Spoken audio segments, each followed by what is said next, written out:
Everyone. So I hope you all are doing very well. Then today we shall study about child development and pedagogy, paper 1, unit 3, that is gender development. All right. So let us see in the next slide what we have. Well, so this particular unit have three parts or subunits, that is concept of gender and sex, B, gender socialization and stereotypes, and C, gender inequality, general bias and educational practices. All right. Now first of all, let us see A, concept of gender and sex. So let us see what do we mean by gender and sex. Alright, so sex is usually categorized as female or male, but there is variation in the biological attributes that compare sex and how those attributes are expressed. Alright, so by sex we mean the biological differences or the biological differentiations or variations, that is male and female, right? Then by gender, what do we mean? Gender refers to the socially constructed roles, behaviors, expressions and identities of girls, women, boys, men and gender diverse people. So by gender, see, gender is not a biological term, it is related to the society. Or by gender we mean that how we are supposed to behave in a particular society, what kind of identities we should carry with ourselves, what type of different gender roles we should have. All right, so what are the different roles the society expects us to perform. So this is what gender means. Now let's see what is sex. So sex is primarily a biological categorization based on physical characteristics such as reproductive organs, chromosomes and hormones. So when we talk about sex, it means that the category, it is biologically categorized, right? That is physical characteristics such as reproductive organs. The male, they have different reproductive organs, the female, they have different reproductive organs, right? It is commonly classified as male or female based on binary understanding, right? In most cases what happens, individuals are assigned sex at birth based on the appearance of their external genitalia.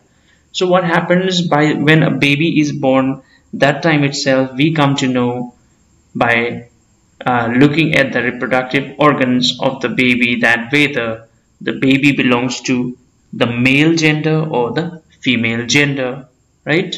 However, it is important to acknowledge that biological sex can be more complex and diverse, including intersex individuals who possess variations in their reproductive or sexual anatomy that does not fit typical definitions of male or female. So here they are also talking about the third type of sex, all right, or we also call it as third gender, right? So like male and female is there, but then also a third type of sex or gender can also be seen. The intersex individuals are also found in the society, right? Now let us see what do we mean by gender. So gender is a social and cultural construct, all right, that encompasses a range of identities, roles, behaviors, expectations associated with masculinity and femininity. So it is saying that as we have seen in the first paragraph of the first previous slide also, that by gender we mean the social rules or the norms, rules and regulations which are laid before us by the society, the culture, right? What a male is supposed to do, what a female is supposed to do, that is already pre-planned by the society for us, right? It is not only determined by biological factor, but it is deeply influenced by societal, cultural, and individual factors. So these are the three basic factors on which gender depends: society, culture, and individual factors. Now, gender includes elements such as gender identity, gender expression, gender roles, and gender stereotypes. So what are the different elements of gender? Gender stereotypes, gender identity, gender expression, and gender roles. So we shall read about all these gender stereotypes and all in detail in the coming slides. Right? Let us see what do we have in the next slide now. Well, here we have gender identity. Right? What do we have here? Gender identity.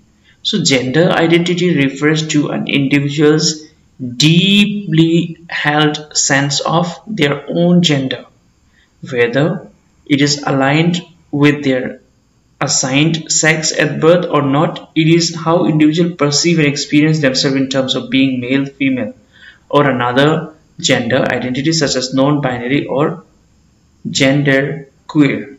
So it is saying that, see, when we live in a society, when we are growing up, the boys, the male, they call themselves boys, the girls, they call them, the females, they call themselves girls, and each gender have their own specific roles to perform, right?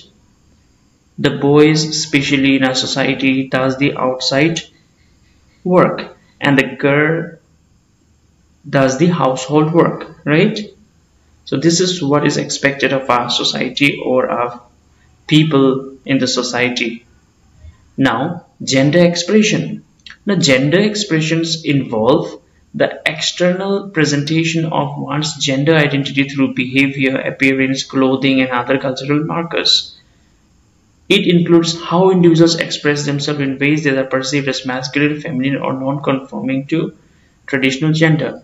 Now, gender expression means, see, let me give you a very simple example. When a boy falls down, what do we say? That don't cry like a girl, right? Don't cry like a girl. And when a girl is riding a bike or climbing trees, what do we say? Don't behave like a boy, right? So this is an example of gender stereotype. We inculcate the mentality in the children that you are a boy, you are not supposed to cry. Alright? You are a boy, you are not supposed to wear pink dress. You are a boy, you are not supposed to play with teddies. Similarly, to the girls we say, you are a girl, so you are not supposed to play with the cars. You are a girl, you are not supposed to roam around. You are a girl, you are not supposed to climb a tree. You are a girl, you are not supposed to ride a bicycle or a bike, right? So these are the certain barriers which the society puts in the individuals living in the society, right? Let's see the next slide. Alright, so here we have gender roles. Now, as belonging to male or female gender, we are assigned with certain rules or roles to perform. Now, gender roles are societal expectations and norms, alright, norms regarding the behaviors, activities, and responsibilities deemed appropriate for males and females. These roles can vary across different culture and historical periods, shaping the division of labor, family dynamics, and social interactions. Now, this is saying that gender roles, like as I've already mentioned in the previous slide, that a girl is supposed to sweep the floor, a girl is supposed to wash the dishes, wash the clothes, right? And a boy is expected to do marketing, he is expected to do all the outside work, right? So he is expected to do the hard work, the labor work, alright, the heavy duty work. So this is how our society shapes us. So these roles can, however, vary across different cultures. In some cultures, the girls, they carry water. In some cultures, the boy, they carry water, right? So it might be different in certain culture. So this is what it has to say. Now, gender stereotypes. Now, what gender stereotypes we have? So gender stereotypes are preconceived beliefs, all right, or expectations about the characteristic attributes and behaviors that are associated with males and females. These stereotypes often reinforce rigid ideas about gender, imposing limitations and reinforcing unequal power dynamic between genders. So this is preconceived ideas or beliefs which has been followed from centuries, right? That a boy should not do this, a girl should not do this. So this is what, and you are a girl, how can you do such and such thing? You are a boy, how can you do such and such thing, right? So all these things are put forward to us by the society. It is not that today the society has decided that a girl should sweep the house and a boy should do the shopping. It has been coming since many years, right? And see, till now we are not able to let go the stereotype thinking we have in our mind regarding the gender roles, right? Regarding the gender roles. So as the society is advancing, we must also upgrade ourselves, right? We must also upgrade ourselves. So, and we should look towards what to say, the equality. We should treat both the genders, that is male and female as equal. We should not discriminate between them, right? So suppose if you have a boy and a girl at your home, so don't do something in which one feels inferior or unloved, right? So treat them equally. If you do something for one, do the same for other as well. So treat them equally, be it a boy or be it a girl. You must see them equally as parents and teachers, right? So teachers should also pay extra attention to maintain equilibrium between the boys and girls. They should not focus on either of the gender. However, they should always try to inculcate the equality feeling among the students or children, right? They should not feel awkward in order to work with opposite gender. However, they should be made very comfortable from school time itself, so that they know how to respect each other, right? How to deal with each other, how to work together with each other, right? So we have to learn from the very early age how to maintain the balance between the two gender, and not to forget or being biased to one of the two genders, right? Let's see the next slide now. Gender diversity. So you understand by the term diversity, right? Variety. So gender diversity recognizes and embraces the existence of broad spectrum of gender identities beyond the binary understanding of male and female. So it includes identities such as non-binary, genderqueer, gender fluid, and many more. So gender diversity challenges the traditional view of gender as a fixed and binary construct.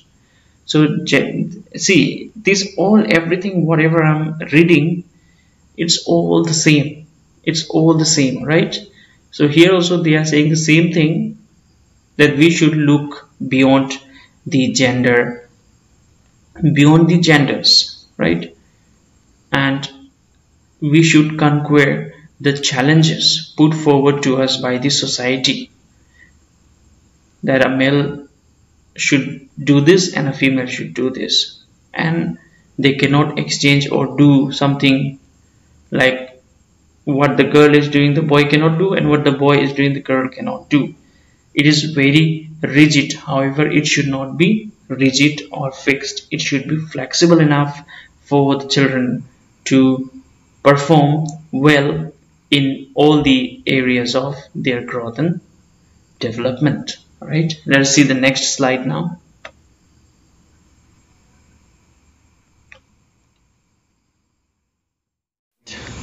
So now let us read about B subtopic, the gender socialization and stereotypes. All right, so how do gender socialization takes place, and how does stereotypes play its role in shaping the gender roles in the society? Let's see. Alright, so gender socialization refers to the process through which individuals learn and internalize societal norms, expectations, and behaviors associated with their assigned gender. So it is the lifelong process by which society influences and shapes individual understanding and expression of their gender identity. So gender socialization begins early in life and occurs through various channels, including family, education, peers, media, and cultural practices. Here are some key aspects of gender socialization. So C, like gender shaping doesn't take place through only one media.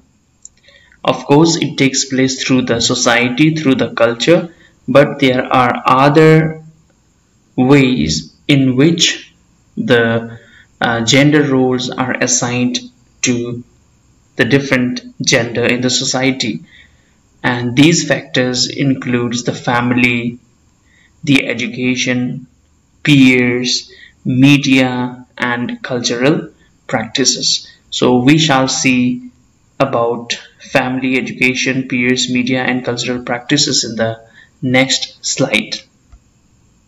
Alright, so first of all, we have got family.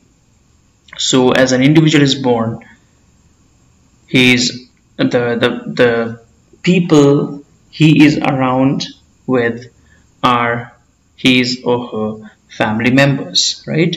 So the family plays a significant role in gender socialization. Children observe and learn gendered behaviors and roles through interaction with parents, siblings, and extended family members. For example, they may witness gender division of labor within the household, such as men being assigned tasks considered more masculine, example fixing appliances, and women being responsible for household chores, right? So here what they are saying is that see, the family plays a very vital role in shaping the future of the individual, right? And as we all know that an individual grows in the family, and while growing, what happens? He observes and interacts with the people around them, right? Like the siblings, the parents, the elders, the cousins, the friends, right? For example, if he happened to see that the males are given the heavy duty work and the females are given household chores, so what will be fixed in his or her mind is that male is supposed to do this kind of work, and a female is supposed to do this kind of work, and it will be preconceived in his mind that in future, whenever he sees a woman and a man, male and a female, what he will think is that this is a work, it has to be done by the women only, and this work, it has to be done only by the male, which is actually not true. However, it is being practiced in our society for many centuries, right? Now let us see the second one, that is education. Now, schools and educational institutions also contribute to gender socialization. Yes, we know that school and educational institution plays a vital role, a very important role in shaping the gender socialization, right? Especially the children who study in co-ed schools where both the male and female students are allowed to study together. They will be more socialized according to me, and they will know how to socialize with opposite gender in a better manner as compared to the students or children who happen to study in boys school or girls school only. Now, gendered expectation can be reinforced through teachers' behavior, classroom practices, and curriculum materials. So see, teachers, everywhere it comes to the teachers. Why? Because teachers are the role model of the society. They are the pillars of the society, and they are the builders of the nation. Why? Because teachers are the one who are shaping the young minds of today for the better future tomorrow, right? So it's saying that gender socialization. So gendered expectations can be reinforced by the teacher's behavior. So we have to see, we as being responsible teachers should know how to behave in front of the students, all right? How to talk in front of the students. We should never use any negative words or any gender biased statements in and outside the classroom, right? Because the children learn these things very fast. So for instance, here one example is given. Girls may be encouraged to participate in nurturing or artistic activities, while boys may be steered towards sports or technical subjects. See, this is what maximum of the teachers do, right? In a society as well. They will ask the girls to do the gardening, do the sweeping, do the mopping type of work, and they will ask the girls to do the nurturing work, to do sketching, painting, right? This kind of activities are assigned to the females. However, to boys, what type of activities are assigned? To play the sports, football, cricket, right? Basketball, volleyball, or some technical subjects like mechanics, right? Or computers. So these things are given to boys, right? But this is not true. We see, I believe, who doesn't know Mary Kom? Everyone knows Mary Kom, right? So Mary Kom is a woman, and being a woman, she is the world champion, right? In which sports, friends? You tell me. You comment it in the comment section. In which sport Mary Kom is world champion? So Mary Kom has proved these stereotypes to be false, right? She, being a woman, she plays that particular sport. And also, see, regarding artistic activities, like we pay more importance to girls, right? But as you can see, for instance, that Leonardo da Vinci's painting about that Mona Lisa, right? So, and also you can see in literature like William Shakespeare, John Keats, Rabindranath Tagore, right? So these are something not, we cannot assign according to the gender. We cannot say that these activities has to be done by specific gender. No, we cannot say. And we as teachers, we should be extra careful. Suppose if we are practicing any of these gender stereotypes in our schools. So we must immediately change our behaviors, change our statements, and change our beliefs, and we should discourage ourselves from assigning gender specific activities to the boys and girls, right? So here, number 3, we have peers. So peer groups play a crucial role in reinforcing and perpetuating gender norms. Children and adolescents often conform to the expectations of their peer group, adopting gendered behaviors and conforming to gender-specific interests. Peer pressure and desire for acceptance can influence the choice individuals make regarding their appearance, hobbies, and activities. Yes. So what you can see here is that peers.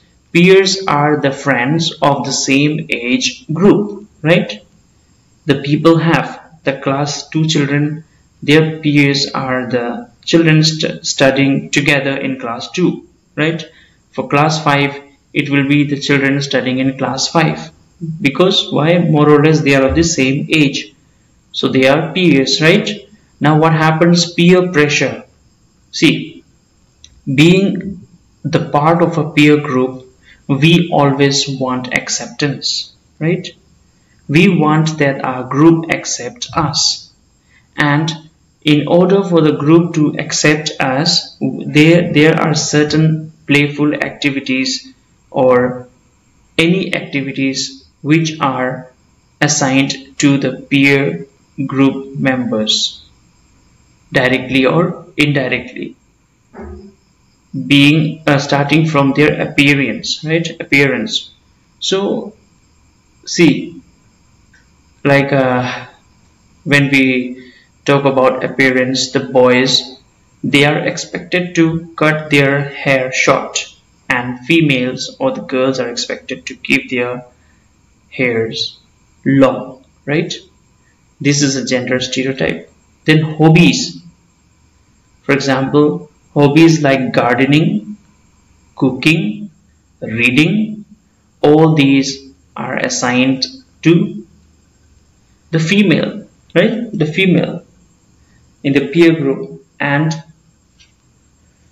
like football, playing guitar, playing drums, riding bike, these activities are assigned to the males, right? But as teachers, we should be very careful in what to say in dealing with the children and fighting these gender stereotypes. Now, media and popular culture. So mass media, including television, films, advertising, and online platforms, heavily contribute to gender socialization. Media representation often reinforce gender stereotypes by portraying certain roles, appearances, and behaviors as appropriate or desirable for males or females. Those portrayals can influence individuals' perceptions of themselves and shape their aspirations and self-concept. Now, they are saying that there are certain, like whenever we watch movies, there are certain stereotypes shown in the movie. The advertisement, there are different kinds of advertisements, so there also gender stereotypes are shown. And online platforms, there also gender stereotypes are shown, which means a male is supposed to do that particular work and a female is supposed to do that particular work, right? Which is very wrong. So we as teachers, we should discourage gender stereotyping, right? Now let us go to number 5, cultural practices and beliefs. So societal and cultural practices, traditions, and belief also shape gender socialization. These can vary significantly across different cultures and may include rituals, ceremonies, or customs that reinforce gender roles and expectations. For example, cultural norms may dictate specific gendered clothing, occupation, or social roles. See, cultural practices and beliefs, it says regarding the gender stereotyping, alright, or the gender differences between the male and female. Like for example, clothing is a very big issue, right, in India. So the girls are expected to wear salwar kurta, the girls are expected to wear saris, right? Then they are not expected to wear jeans in rural areas or the villages. They are not expected to wear t-shirts, jeans, pants. Even now these things are happening in many parts of India, in many villages. However, we are lucky enough that this thing does not exist in Northeast, especially in Meghalaya, right? These things doesn't exist for us. So here we treat both the boys and girls equally. Anyone can wear anything they like in our state. So, and regarding occupation, so regarding occupation is that females are expected to work as a teacher. In maximum of the time, female are expected to work as teachers, to work as air hostesses, to work as nurses, right? And males are expected to work as drivers. They are expected to work as shopkeepers. They are expected to work as engineers, doctors, right? So these are certain practices which we see, which are enforced to us by the society, right? All right. Now we have gender socialization can have both positive and negative impacts. See, everything in this world have got bad sides as well as the evil sides, the positive things as well as the negative things, right? The pros and cons, in short. So on one hand, it helps individuals navigate social interactions and understand social norms. On the other hand, it can reinforce rigid gender expectations, limit individuals' choices, and perpetuate gender inequality. So here they are saying that in one way it might help us to navigate social interactions, and on the other hand it might limit our individuals' choices and perpetuate gender inequality. So recognizing the influence of gender socialization is crucial for challenging and transforming harmful gender stereotypes and promoting gender equality. So we have to recognize the influences of gender socialization as important. Why? For challenging and transforming harmful gender stereotypes and promoting gender equality. It involves encouraging critical thinking, providing diverse role models, and fostering an inclusive environment that allows individuals to explore and express their gender identity authentically. So here it is said that we should give freedom to the individuals of this society. We should not term them as gender as male and females. We should give them the positive environment. We should give them the positive feedback, and we should treat this gender stereotyping as a threat to the society, because as long as we don't change our thought or our mindset, nothing is going to progress. So everything starts from the head, right? So yes, so I can recall now, as I'm explaining these to you, a very beautiful quote. So let me quote that for you. So it says that the gender does not lie between your legs, it lies between your ears. Let me repeat once again. Gender does not lie between your legs, it lies between your ears, which means that gender doesn't mean the the genitals or the reproductive organs, right, which lies between the legs, but it means the brain, the mindset, which lies between the two ears, right? So it says that everything, whatever happens regarding the gender stereotyping, it comes not between the legs but between the ears, which means it comes from the brain, it comes from the mindset of the individuals. So if you want to see the change, be the change, and how can you do it? You have to take the initiative by upgrading your mental system, by accepting, all right, by accepting the gender equality. So there are so much, as teachers we can help the children in cultivating this kind of gender equality mindset. So I would like to urge everyone watching my video to please see to it, treat both the genders, be it male or female, equally. Especially we encounter children of both the sexes in co-ed schools, and in Meghalaya maximum number of school we have is co-ed. So we as teachers, we get a great opportunity to inculcate the gender equality, gender equality practices or thought in the children of our school. So let us teach them from the very beginning that there is nothing like gender like thing, so, or gender like roles. It is just something made by the society.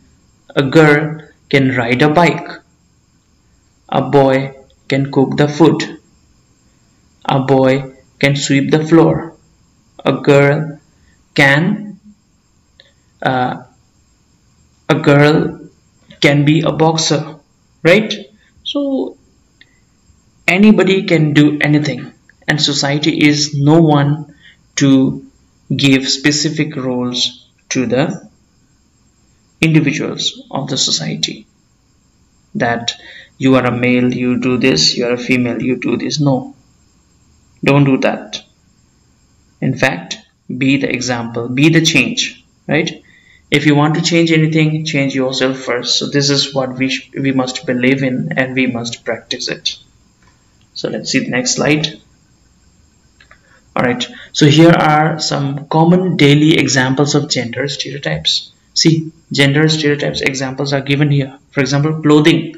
See, all these actually I have already explained to you, but still let's just see. The expectations that a girl or women should wear dresses, skirts or feminine attire, while boys or men should wear pants or masculine clothing. See, this is expected from our society, that a girl wears kurtis, saris, skirts or anything which is feminine in nature, and the boy should wear the pants, the trousers, the jeans, right, which is of masculine clothing, right? Now let us talk about colors. The association of certain colors with specific gender, such as pink being considered feminine and blue being considered masculine, this can influence choices in clothing, toys and other products. See, this is such a stupid thing, right? When you think about it, that pink color is for girls, blue color is for boys. So you can see, as parents, I'm sure that many of the parents must also be watching my videos. So as parents, suppose if you have a girl child and a boy child, please do not differentiate between them based on colors. Suppose you went to buy dress for them, for the boy and for the girl. So don't do like I need a pink frock for my daughter and I need a blue jeans for my son. Don't do that. I need a pink bag for my daughter and I need a blue bag for my son. No, it can be vice versa as well, right? So don't do the color choices for them, for the kids, because unnecessarily and unmindfully you are cultivating in their mind the gender stereotyping. Right? So don't do that. As parents, you should not encourage them to make choices based on pink and blue colors toys. The notion that girls should play with dolls, as I already said, kitchen sets or nurturing toys, while boys should engage in activities with cars, building blocks or action figures. These stereotypes can limit children's exploration of diverse interests. So here it is said that, see, basically what do we see in our society? We see that the girl child, they play with teddy bears, they play with dolls, they play with kitchen sets, right? So these are something we expect the girl child to do. However, when it comes to boys, we expect them to play with cars, we expect them to play with bikes, we expect them to play with superheroes, cycle, building blocks, right? So how does this impact the mindset of children? It sets the limits for them that you are of this gender, please don't do this, and you are of that gender, please don't do this, right? Now, careers. The belief that certain careers are the belief that certain careers or professions are more suitable for one gender than the other. For example, the stereotype that nursing or teaching is a female profession while engineering or technology is a male profession, as I have already explained to you, right? That basically in the society it is looked upon that nurturing or nursing or teaching is a female's work, and then engineering and technology is a male's work. However, this is just a rubbish. Now let's see household chores. So the assumption that women are responsible for domestic tasks such as cooking, cleaning and childcare, while men are expected to handle outdoor mechanical work. So see, this is the repetition of what I have already explained, that females are expected to do household chores while males are expected to do the external or outdoor works. Now sports. The perception that some sports are more suitable for one gender than the other. For instance, the stereotype that football or basketball is a male sport while ballet or figure skating is a female sport. See, here also the society looks for gender stereotyping, which is a nonsense, right? Even the girls can play football. The girls can play wrestling, the girls can play basketball. The boys similarly can play the ballet or figure skating, right? These are not something which should be treated with gender or linked with gender. This is independent of gender. So we as teachers should take care of all this. Now, leadership and assertiveness. The stereotype that men are more naturally suited for leadership positions, assertiveness and decision making, while women are expected to be more submissive or cooperative. Here, regarding the leadership also, the male are looked upon as superior over the women. Here, the men are taken to be more suited for the leadership job, for the assertiveness and for decision making. However, women are expected to be cooperative, to cooperate with the man, right? Now, parenting roles. The expectation that mothers should be the primary caregivers responsible for nurturing and raising children, while fathers are seen as secondary or less involved in child rearing. The pressure on women to conform to specific beauty standard, right, including appearance and beauty standards, thinness, flawless complexions, and specific body shapes. Men also face expectations related to muscularity, height, and physical strength. So this number 9 I have written. This is not number 9. This is the continuation of number 8, parenting roles. All right. So actually here some mismatches there, right? So whatever the thing is, so we must understand that the pressure on women to conform. See, now we see that the women, if they come out without makeup, we say like so we take it like something like it is her daily needs, or it is something which is expected of her. She has to do that only. Without that, we will not consider her as a female. And when the boy does the same thing, suppose if a boy puts on makeup, we laugh at him. We say like, how come you being a man, you are using this beauty products and all, right? So this is all gender stereotype. And what do we expect of male? We expect that the male should be masculine, he should have a good height, he should have a good weight, and he should be physically strong, right? So we expect the man to be in a different way and the female to be in a different way, which is gender stereotyping. See, I've been repeating from the very first slide till here about gender stereotyping. I hope you have understood more than enough. So let us see what we have next.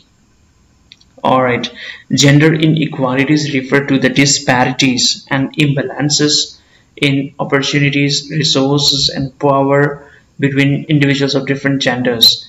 These inequalities can manifest in various spheres of life, including education, employment, politics, healthcare, and social interactions. Gender bias, on the other hand, refers to the systematic favoring or discrimination against individuals based on their gender, often resulting from deeply ingrained societal attitudes, beliefs, and stereotypes. Here are some examples of gender inequalities and gender biases. So gender inequality means the disparities and imbalances in opportunities to the girls, then resources, then powers, then these inequalities can manifest in various spheres of life, like in education, then in employment, in politics, healthcare, and social interactions. However, on the other hand, gender bias means the discrimination between the two genders, right? And being biased to one of the genders.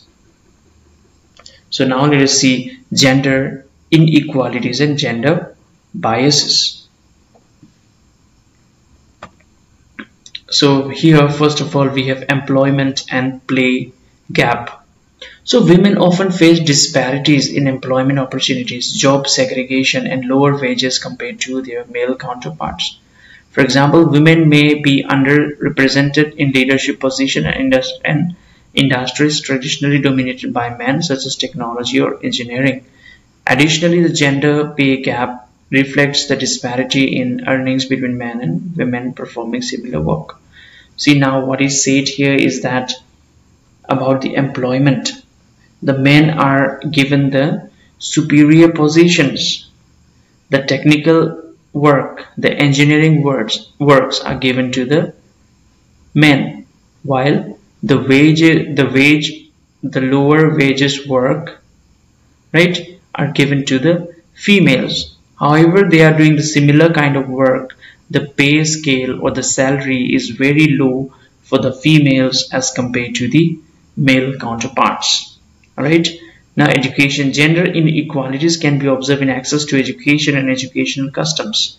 In some regions, girls may face barriers to education such as limited resources, cultural norms favoring boys' education, or safety concerns. Even in contexts where girls have access to education, they may face biases in subject choices or career guidance that steer them away from certain fields like science or mathematics. Now, what do we see?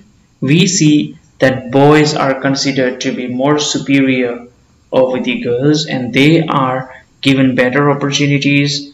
And like, suppose if a girl and a boy is there, see, these things don't happen in our society, right? In Northeast it does not happen. So, and these days also in some rural villages of our country this happens.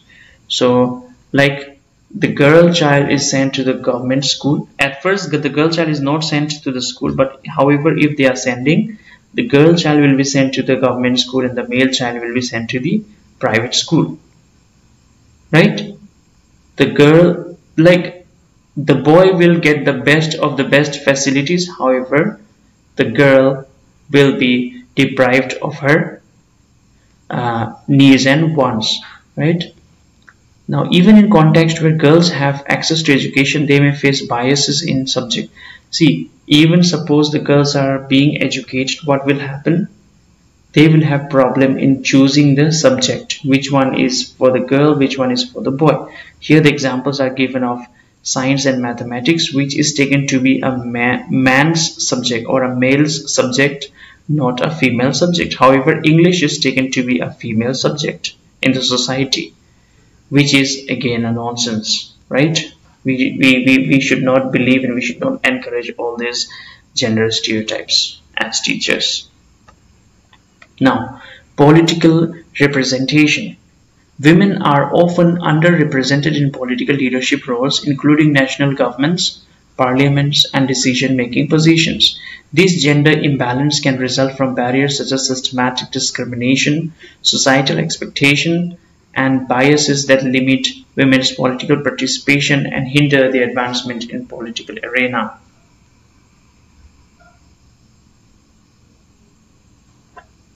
So here it says that women are underrepresented, means in politics we hardly see women, right? In parliament we hardly see women. So wherever, like in politics, we see the 99% it is male or the man, right?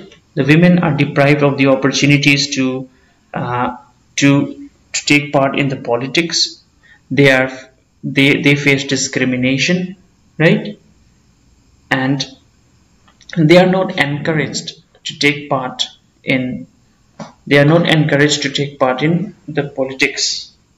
See, now since these things used to happen, now we can see certain changes in the society. See, whenever a notification comes from UPSC or UGC, what happens is that they always like, suppose any competitive examination is about to take place or any job, they always mention with capital letters that women candidates are encouraged to apply for the post, and also they don't charge any fees in maximum of the cases from women candidate for applying for that particular job or study, right? So they are supporting in this way to end the gender stereotype and to uplift the women of the society. Now, gender-based violence. See, gender inequalities are closely tied to gender-based violence, including domestic violence, sexual assault, and harassment. Women are disproportionately affected by such violence, while societal attitudes and victim blaming can further perpetuate the cycle of violence and reinforce gender bias. See, in the Indian society, what happens? We look down at girls, right? The girls are assaulted physically, sexually, right? Then she has to face domestic violence. She's a victim of domestic violence at home, right? So see, they should fight for their own right, right? And there are lots and lots of facilities these days given by the government to protect the child and the women, their health, their well-being, their safety. So different types of initiatives are taken up by the government, right, for all these crimes which takes place against the women of our society. So being the responsible citizen of our country, the women should take appropriate measures to fight these evil practices or to fight these crimes done to them by the different, what to say, like different people or individuals having gender stereotyping or those who believe in gender inequality. All right. Now let us see household and caregiving responsibilities. So gender bias often influences the decision of household and caregiving possible responsibilities, placing a disproportionate burden on women. Traditional gender roles and expectations can limit women's opportunity to career advancement and economic independence, as they often expected to prioritize caregiving and domestic duties. Now here it is said that women are expected to be with the child most of the time, right? She is expected to nurture the child. She is expected to give care to the child. She is expected to be with the child all the time. Why? As the male member of the family always is busy doing the work outside, right? So it becomes the primary duty of the mother to look after the child. However, so in order to look after the child, she has to sacrifice her dreams. She has to sacrifice her job. She has to sacrifice her life. So she has to make a lot of sacrifices in order to rear the child, in order to feed the child, in order to take care of the child. Alright. So this is also something we should try to reduce the burden of the women. The husband should also take necessary steps in order to help his wife, as both of them are the parent of that particular child. So both of them take the responsibilities of that particular child 50-50. It should not be that only the mother will take care of the baby. It should be father equally as well who should take care of the baby. All right.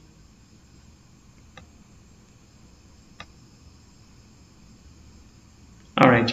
Now educational practices. So let us see. Educational practices based on gender biases are those that perpetuate or reinforce stereotypes, inequalities, or biases based on gender. These practices can manifest in different ways, leading to unequal opportunities, limited choices, and biased treatment of students. Here are some examples of educational practices that may exhibit gender biases. See, even in education, the inequalities, the stereotypes takes place. All right.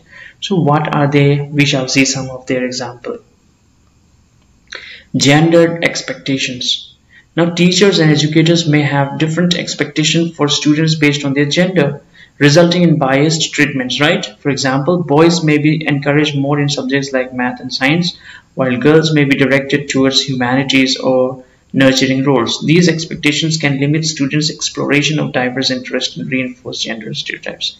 See, here the example is given as teachers, right? Teachers and educators. So teachers and educators themselves, they expect or they say that since you are a boy, you should do well in maths and science. Since you are a girl, you should do well in nurturing roles, humanities, right? So see, we, the teacher of this this generation, we should not have this kind of mindset where we say boys should go after science and maths and girls should go after humanities or nurturing roles. So we should upgrade ourselves, we should update ourselves, and we should behave in the society accordingly. We should lead our children towards the bright future by guiding them in the right direction. Now, classroom participation. Teachers may unintentionally or subconsciously call on boys more frequently or give them more speaking time compared to girls. This can create an imbalance in classroom participation and limit the contribution and learning opportunities for female students. See, friends, here I would like, see, since you all are teachers and you want to become teachers, that's why you are preparing for this Mtet examination and are watching my videos, right? So here I would like to urge you all that whenever you are inside the classroom, whenever you are teaching them, always try to keep your attention towards both the genders equally. Try to see both the girls and the boys equally. Whenever you are asking them something, whenever some activities are performed, do it in a proper proportion so that they do not feel left behind, right? Suppose if you're asking them to read, see, frequently if you're asking only the boys to read, the girls, they will feel discouraged. Or if it happens that frequently you are asking the girls to read, the boys might get discouraged. So as teachers, we should maintain a balance in the classroom. We should also, while teaching, we should not look only at one gender or one side. We should pay our total attention to the entire class. We should not look at them as boys and girls. We should look at them as students. Alright, we should look at them as students, and we should cater to the needs of these students, alright, in the best possible way possible for us. Now let's see the next slide. Alright, here we have subject selection. Gender biases can influence students' choice and opportunities in selecting subject or courses. For instance, girls may be discouraged or steered away from STEM, that is science, technology, engineering and mathematics fields, due to societal stereotypes and biases. This can lead to underrepresentation of girls in these areas. Again, they are saying the same thing, that is that while selecting certain subjects, the girls may be expected not to choose these subjects as mentioned here, that is science, technology, engineering and mathematics. However, boys are expected to choose these subjects, and this is created by none other than the evil society. Alright, so as responsible teachers, we should fill this gap as soon as possible between these two genders. Now let us see gendered curriculum material. Now textbooks, reading materials and curriculum resources can reflect gender biases by depicting stereotypical gender roles or portraying certain professional activities as suitable for one gender. This can reinforce gender stereotypes and limit students' exposure to diverse role models and career options. So this is saying the same thing. For example, like the textbooks, sometimes the textbook we use, they also encourage gender stereotypes. Then when we are reading, that time also we come across certain things which promotes gender stereotypes. Then the curriculum which we have in our school should not be based on the genders, right? So we should give ample opportunities, we should give enough opportunities, we should give equal opportunities to both the genders, that is the males and females. Now let's see lack of gender. Responsive pedagogy. Teachers may not employ instructional strategies that consider and accommodate the diverse learning needs, preferences and experiences of all students. This can result in a classroom environment that unintentionally favors one gender over the other or fails to address gender-related issues in perspective. So teachers may not employ instructional strategies that consider and accommodate diverse learning needs. See, what is being said here is that the teacher should adapt certain strategies, the teacher should adapt certain skills which will cater to the needs of both the genders, that is the male and the female. Alright, no one should be left behind. Both of the genders should be looked upon with equality. Both should be treated as equal to one another. Neither of them should be treated as inferior. Right? Now, gender assessment and grading. Assessment practices may inadvertently favor certain gender due to biased evaluation criteria or expectations. For example, grading criteria that prioritize assertiveness or competitiveness may disadvantage girls who may excel in other areas as collaboration or critical thinking. So assessment and practices may inadvertently favor certain genders. So what they are saying is that when we do assessment or practices, we may favor one gender and the other gender might be left behind. For example, grading criteria that prioritize assertiveness or competitiveness may disadvantage girls. So if we are paying more attention to the boys or the areas like assertiveness and competitiveness, we are leaving behind the girls and we are focusing more only on the boys side, which should not be so, right? Now, limited representation of women in leadership and role models. Lack of female representation in leadership positions within schools can perpetuate gender bias and limit the visibility of female role model for students. This can impact students' aspiration and perception of their own capabilities. So here it is said that we should uplift the women. We should teach our children about the wonders which the women have done for the country, for the nation, right? And we should not treat the girls like they lack leadership skills. We should treat them equally with the male, right? Let's see the next.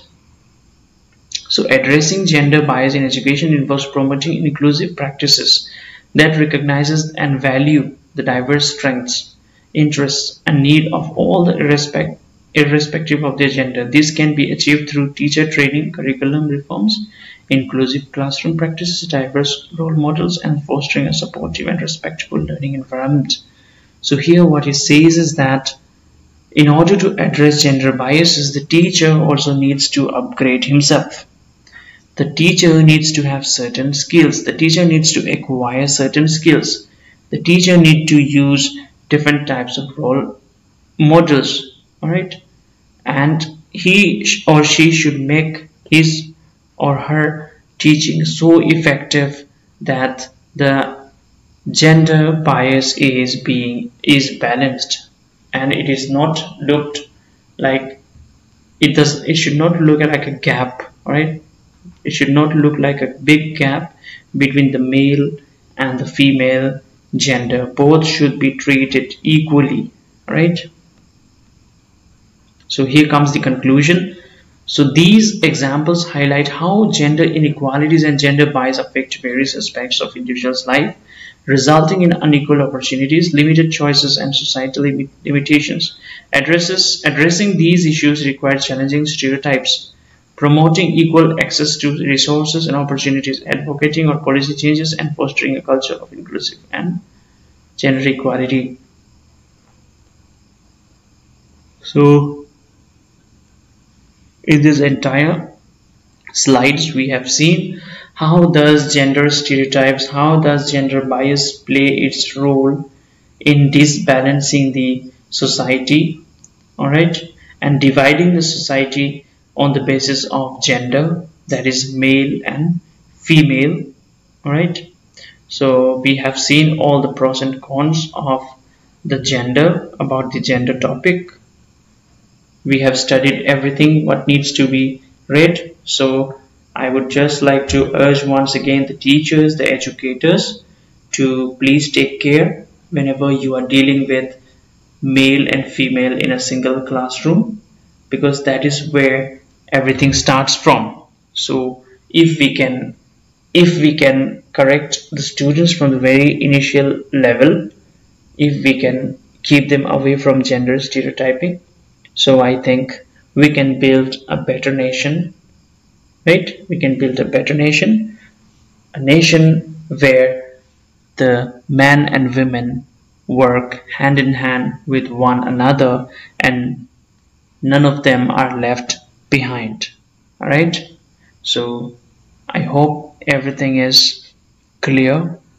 If something went wrong, please correct me, and if anything misspelled or any problem, please comment in the comment section. So I have tried my best to share with you whatever I knew, and you all are most welcome to comment, all right, and then show your love to my channel as well. So we are growing. Mtet, so Ashok Tutorials is growing very well. So I think like this video is quite long, so we'll see. If needed, I will upload in parts. However, if you have no problem, if I upload this entire video, I think it might come about 1 hour or maybe around 30 to 40 minutes. So if you don't mind, I shall upload this entire video. Because why? Because I just want to make it in a single video. Because when there are lots and lots of videos, you get confused which one to go through, right? So I think everything is clear. So this is all I have to say. So thank you everyone for being here and showing your